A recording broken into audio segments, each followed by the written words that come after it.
The house with closed doors. When Leela's mother died, the house became quieter than a held breath. Before that day, the small yellow house at the edge of Greenwood Town was always filled with warmth. The windows were open, the curtains danced in the wind, and laughter traveled easily from room to room. Leela was only 10 when she learned that silence could be heavier than sound. Her father, Mr. Daniel Rowan, tried his best to be strong. He cooked meals, braided Leela's hair clumsily, and walked her to school every morning. But grief hollowed him out, and slowly he became tired in ways Leela could not understand. 2 years later, a new woman entered their lives. Her name was Margaret. She arrived with neatly packed suitcases, sharp heels, and a smile that never reached her eyes at first. She was almost kind. She praised Leela's manners, cooked elaborate dinners, and spoke gently when Daniel was nearby.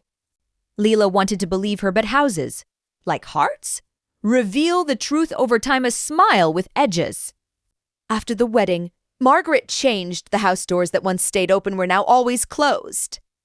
Margaret insisted on strict rules that seemed to apply only to Leela. No talking at the table, no wasting food, no playing after sunset. Margaret watched Leela closely, like a cat watches a mouse waiting for mistakes.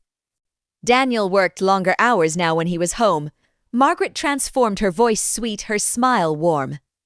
And when he left, the warmth vanished like mist under the sun. Clean the floor again, Margaret would say coldly. But I already again, she snapped. Leela scrubbed it until her hands burned. Margaret never hit her. She didn't need to. Her cruelty lived in sharp words, impossible expectations, and silent punishments.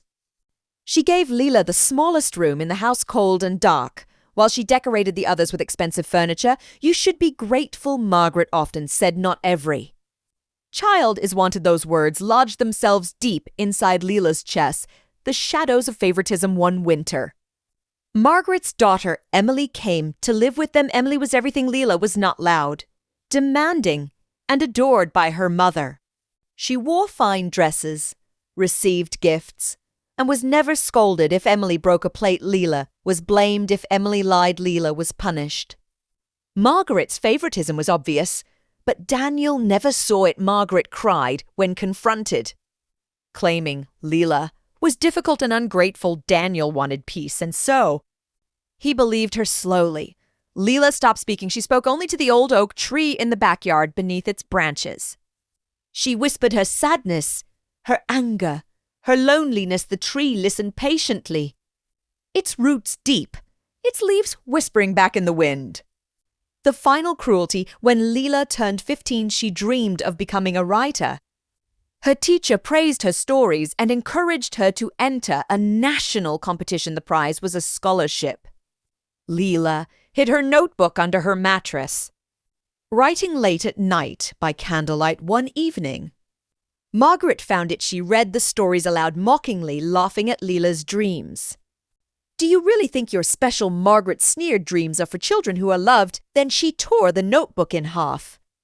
Page by page, the something broke inside Leela, not loudly, but completely. A door opens the next morning. Leela did not go to school. She packed a small bag, took her mother's old scarf, and wrote a letter to her father, not of blame, but of truth. She left it on the kitchen table. Then she walked away. She walked until her feet hurt, and her fear caught up with her. At the edge of town, she collapsed near a small library. The librarian, an elderly woman named Mrs. Finch, found her sometimes. Kindness arrives when cruelty thinks it has won truth in the light. Mrs. Finch listened. She believed authorities were called. Daniel read the letter. For the first time, he saw not what Margaret showed him, but what Leela had endured. Margaret's lies unraveled quickly. Emily returned to her relatives. Margaret left the house with the same suitcases she had once brought, only now her smile was gone. Daniel begged for forgiveness.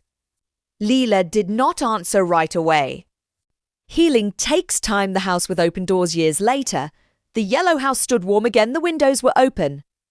The oak tree still stood strong. Leela published her first book at 22. In it, she wrote, "Cruelty does not always scream. Sometimes it whispers, and sometimes Surviving it is the bravest story of all, and the house once filled with closed doors learned how to breathe again.